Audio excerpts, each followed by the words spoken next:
Hello and welcome to the Society for Anglo-Chinese Understanding podcast. This is the third episode in our mini-series on Chinese clothing.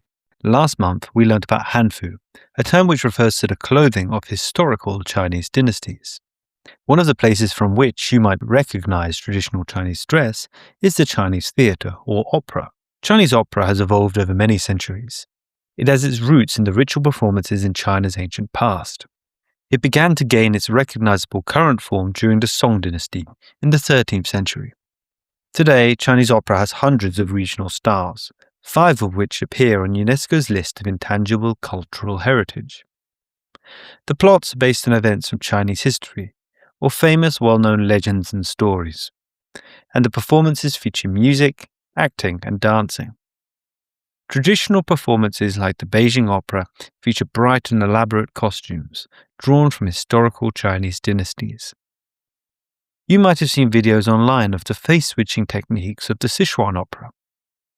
You might also recognize the meters-long, trailing, flowing water sleeves that are used to accentuate the movements of actors and dancers. But this clothing is distinct from hanfu. While hanfu attempts to closely recreate historical styles, the costumes of Chinese opera is just that, a costume for the stage. They do not attempt to emulate the clothing of the specific dynasty, but instead combine elements to meet the needs of the performer and the performance. The traditions and clothing of Chinese opera continue to influence contemporary theatre and dance performances, particularly the use of costumes to highlight the movement of performers. To learn more about the costumes of Chinese theatre, I spoke to Ting Huang.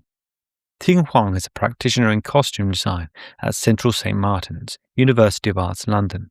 Ting is also the costume and wardrobe supervisor at Phantom Peak, an immersive theatre in East London. Ting Huang, please say hello to the listeners. Hello, everyone. My name is Ting Huang, and just call me Ting. Ting, if you could start by introducing yourself to the listeners and tell us a bit about your background and work. I'm a costume and set designer based in London, and now I'm working at Central St. Martin's in MA performance design and practice as a teaching assistant, and also costume and wardrobe supervisor in the immersive company called Phantom Peak. And I comes from south part of China, the province called Fujian. After move to London like 5 years ago, from not really speaking any English at all to being able to speak some, I start experimenting with, some using fundamental Chinese design principles to construct Western contemporary performance, exploring and researching new way of interpreting contemporary performance from a different perspective. And did you study in China before you came to the UK? Yes, I did my bachelor in China. And yes, I was born and grew up in China. So just moved to UK 5 years ago. For anyone who's listening who might not be familiar with Chinese theatre or opera, how does it differ from Western styles? Even like Chinese traditional performance compared to Chinese contemporary performance, it's completely different. For instance, the way we see the time, like the definition of the time, it's very different. In the opera-based traditional Chinese performance system, the time, it's about moral cosmological time, which is experienced as quality of like order, harmony, chaos, and it's not like museum timeline. It's not like Tang, Song, Yuan, Ming, Qing dynasties. The time they see is so different. So that make the traditional performance, it's about the well-structured world instead of a story, which I think is the biggest difference to Western performance. And how does that different way of thinking about time, how is that reflected on stage? What difference would the audience notice? That's a very interesting question. So on the stage, it's a whole world. The performance, they create a world is cosmology. It's about order. It's about how to affirm the value. It's very much like, I'm going to tell you what is correct, what is incorrect, and the audience come in to see what the value is. The performance re-embodied those things instead of, oh, what's the story about? Oh my God, what's gonna happening? Like, oh, what is that? Oh, what's the costume? Is that accurate costumes or is that sort of things. Instead, the story, they know it because it's come from mythic story, come from long time ago. Everybody knows about the story. So people, they're going to see, okay, so this is the general. I'm going to see, oh, is he moved correctly? Oh, okay. So is someone gonna die? Who is gonna be sacrificed? Who is gonna be punished? Who is the emperor? Like sort of things. Could you tell us a little bit about the role of costume in traditional theatre? Costume in the traditional theater, first of all, I would say it's a timeless costume. Because the costume is not about, like audience, they are not going to see, oh my God, it's a new costume, new fabrics, new structure and new texture. No, they won't say, oh my God, like, this costume is from Han Dynasty or whatever. They don't care. The audience, they're going to see it's something like, oh, who is that guy? He's a general. Who is that guy? He's a trader. And then does they move correctly? Does they speak correctly? How's the music, the rhythm? Instead of they say, oh, costume. It's like everything is highly codified. Because nowadays we have like costume designer, costume departments, costume design. That's a very like a modern sense. But back to the old days, there's not things like that. The costume being used like over centuries, like they will not change because we invent new fabrics or whatever. No. And also it work with the body. It's like a movement partner. For instance, we have something like water sleeves and we have different colors of the costume means different ranks. That's all different. For instance, like a red means loyalty, like guanggong, and black, integrity, like a baozhen, a lot of details. And then always caution being exaggerated. For instance, like a big boost. And then because like audience, they might stand far away to see the things like on stage happen.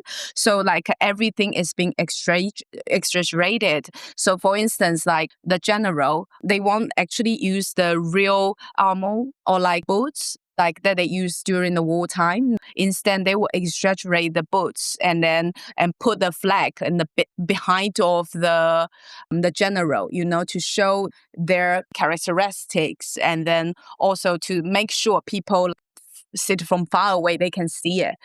So I think a costume, it's more like to make sure the whole performance is readable instead of recreate a real society.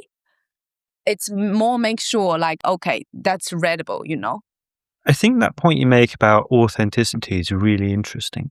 So the audience wouldn't expect when they see, let's take the water margin for an example, which is set during the Song dynasty. They're not expecting to see an attempt to dress in an authentic way for the Song dynasty. What would they be expecting the characters to be dressed as?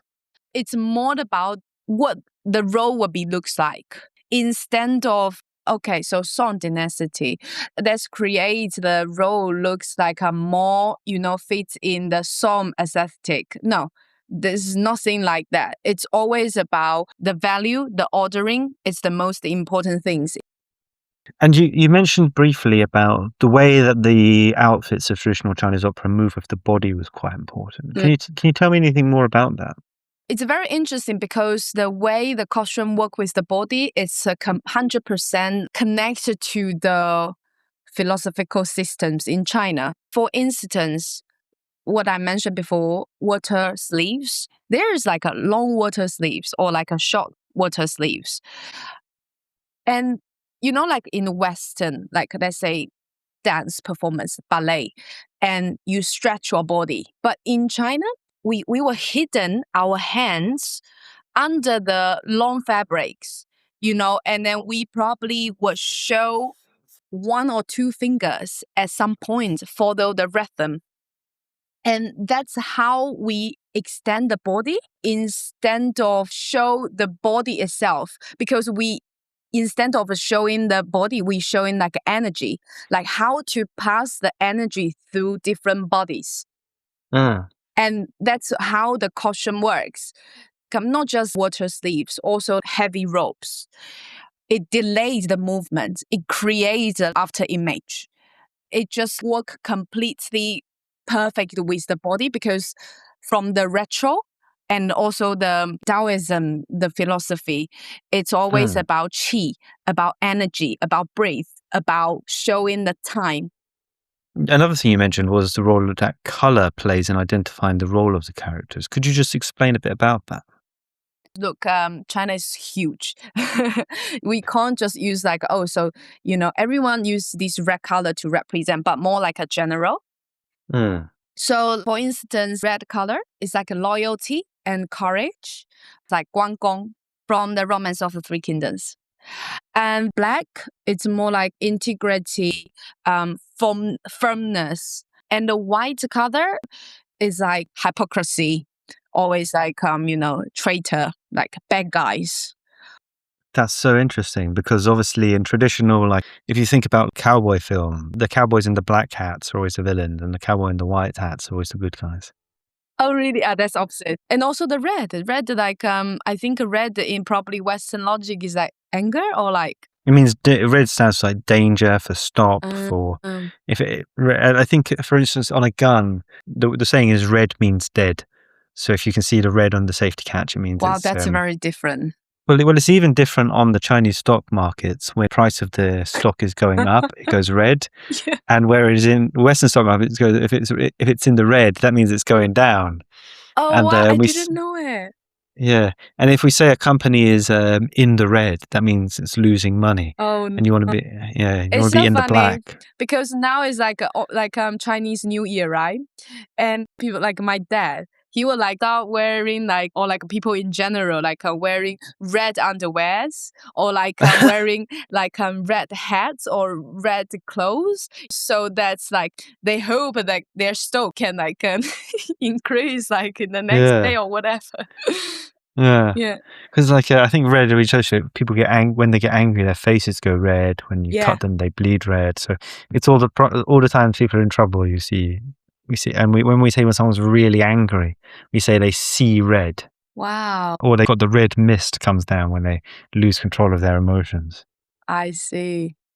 In your experience or in what you've observed, what role does Chinese dress play in contemporary Chinese theatre?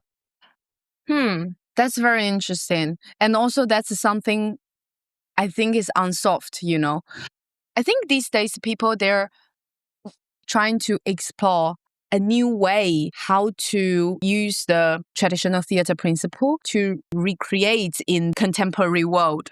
But I can see a lot of dance theater company kind of experimented, like Tao Dance Theater or 云门舞集 Cloud Gaze Theater. I hope the English name is correct. I think they really use the traditional costume to work with the body, to work with the movement, to work with the music, to work with the rhythm.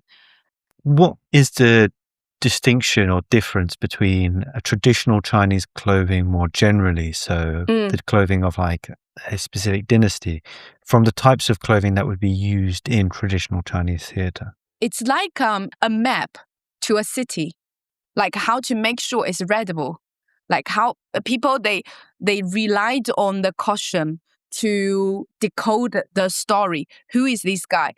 He is Guanggong, he is Baozhen, and who is that girl, Okay, again, like does he move like correctly? Does he have the flag on his behind his back? Does his boots is like the right one, is a right solid one, to give them the information instead of, sharing culture. So I think the purpose is very different. Something that is very distinctive about China, in my opinion, is how much popular interest there is in traditional forms of dress. I don't think you've got this kind of widespread interest in European or American countries. How would you distinguish between costume and clothing in this context? Do you think, for instance, that the dress of theatre is always by definition just a costume? In the theatre, by the definition, for sure. Yes, it's because it's showing a well-structured world. It's showing the value, the order, like you need to follow, you're the part of it. It's about harmony and things like that. Everyday clothing It's never been the reference of the costume. Costume get inspired from the retro. I mean, like traditional Chinese costume, from the retro, from the imperial court. You know the silhouette, and then also the color. That's from the imperial court. Could you tell us a bit more about that silhouette? Like, how did that work? Like, for instance, emperor or like high officials, the hat always like a big head pieces, right? And the shape of the clothes, the shape of the costume, it's like big, and it's really depends on different roles who works in like imperial courts, and the shape is very different. They got inspired from the imperial court. So people, they very much know the hierarchy. They will dress less layered clothes, and their clothes will never be long sleeved. Imagine they need to, the agriculture and then also the market culture. They need to travel in and then lifting, carrying a lot of stuff every single day to sell, to survive. They can't have a long sleeves, at all. No, they can't wear the exaggerated boots, No, that's not for them. That's for the theater. And the people like in general, like they wear some color like plain colored and less layered, and just easy for like a practice, like everyday life. You currently work in Western theatre in London. Does Chinese theatre and Chinese styles influence your work here? 100%. Like I mentioned in the very beginning, I comes from south part of China. So Nanying and the Gezai Opera is the first, let's say, performance that I've learned when I was a kid. And after I moved to London, it's completely different structure or like a system. And I'm like, need to observe everything from this country. But in the meanwhile, make sure I'm not abandoned, my background, like the things I learned before I moved to this country. But how to let them works together, how to let these complete different systems works together. I'm still exploring and researching. But probably from my work, some of my design works, you can see the way of my design is very consistency. It's a highly consistency. Consistent in what? In visual, consistently in the visual way, like all the costume, it's like a collection. It's like a series. Could you, just as a last question, could you touch on the role of how Chinese philosophy impacts the costume and theatre? I think, and so first of all, need to explain a bit about philosophical system. So the first one, Confucianism, so that's about social roles, ethical behavior, hierarchy and responsibility, and also ritual. So that's why the performance kind of models and idealize the moral order, not real life, but how life ought to be. And the second one is Taoism. Taoism, it's more about flow and also qi, like we mentioned, like energy, breath, and natureless and non-force. So like you can see water sleeves extend the motion, and weight slows the time, and the whole show looks like fluid, resonant, and internally connected, like Tao Dance Company, continuity of the energy and energy pass through the body. Instead, ballet, very different system. The last one, Buddhism, impermanence. Impermanence, yeah. And repetition a lot, and no ego. Also awareness of illusion, right? Illusion. So it's like we say like story. It repeats endlessly, like can play it over centuries. Also like performer, they play the same role for decades. They don't really change, and there's no individual. There's no individual. Probably the lots of things about why the Chinese traditional performance will look like this. I would say ritual thinking, because it's highly codification and shared symbols. So, the performance don't care if it's real or not. It's just ordering reality symbolically. Yeah, I think that's quite important background, philosophical background I need to mention. And if listeners want to find out more about your work, Chinese theatre or dress in Chinese theatre, where would you recommend they look?